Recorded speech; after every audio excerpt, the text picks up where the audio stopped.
साईबाबा संस्थान संचलित साईबाबा कन्या विद्या मंदिर आणि साईबाबा इंग्लिश मीडियम स्कूलमध्ये विद्यार्थ्यांचं अशा पद्धतीने स्वागत झालं की विद्यार्थी कधीच ते विसरणार नाहीत।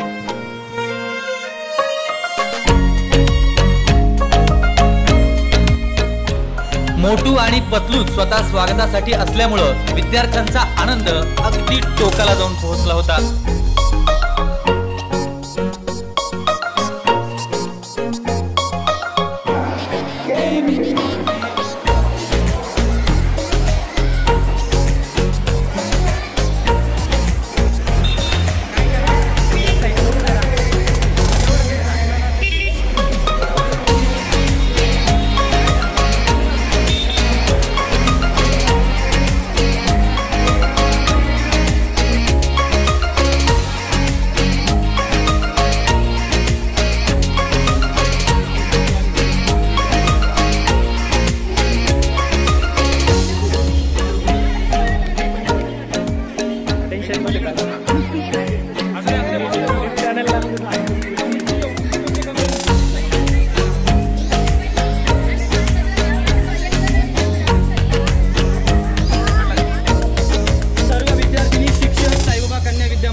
शाळेमध्ये येणाऱ्या प्रत्येक विद्यार्थिनीचा इथे सर्वांगीण विकास होतो यात शंकाच नाही।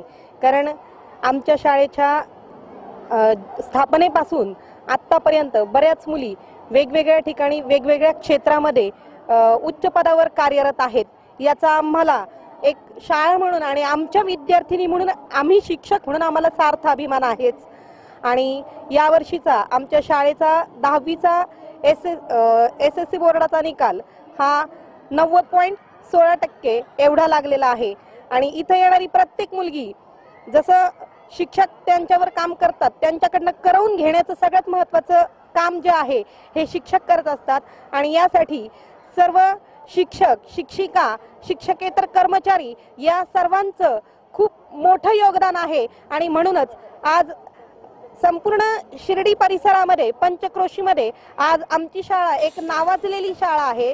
एक उत्तम प्रकारचं गुडविल आमच्या शाळेनं मिळवलेलं आहे याचा आम्हा सर्व शिक्षकांना खूप अभिमान वाटतो। विद्या मंदिर मध्ये अशा प्रकारचा जो प्रवेशोत्सव दरवर्षी साजरा केला जातो यामुळं हे जे इथं सजावट केली जाते बोर्ड लिहिले जातात किंवा जे फुलं वगैरे कार्टून्स वगैरे ह्या ज्या सगळ्या गोष्टी इथं केल्या जातात हे पाहून विद्यार्थ्यांच्या मनामध्ये असं होतं की पहिला दिवस शाळेचा आपण बुडवूच नाही, पहिल्या दिवसापासून आपण उत्साहाने या शाळेमध्ये यावं असं त्यांना नेहमी वाटेल आणि ती प्रेरणा या माध्यमातून मिळणार आहे। यासाठी आमचे सगळे शिक्षक जे आहेत ते दरवर्षी पहिल्या दिवशी जोरदार असा स्वागताचा प्रयत्न करतात, ज्यातून पालक आणि विद्यार्थी एकदम प्रोत्साहित होतात आणि त्यांना एक प्रेरणा मिळून जाते की आपण एक शाळेचा पहिला दिवस कधीही चुकू नये एवढं या निमित्ताने मी सांगू इच्छितो। श्री साईबाबांच्या पदस्पर्शाने पावन झालेल्या या शिर्डी नगरामध्ये एक साईबाबा शैक्षणिक संकुल वास्तव्यास आहे।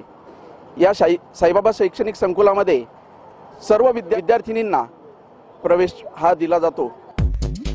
महाराष्ट्रात सर्वच शाळांमध्ये 17 जून हा दिवस शाळा प्रवेशोत्सव म्हणून साजरा करण्यात आला। मात्र शिर्डीत झालेला साईबाबा कन्या विद्या मंदिरचा हा दिवस मात्र नक्कीच धम्माल होता।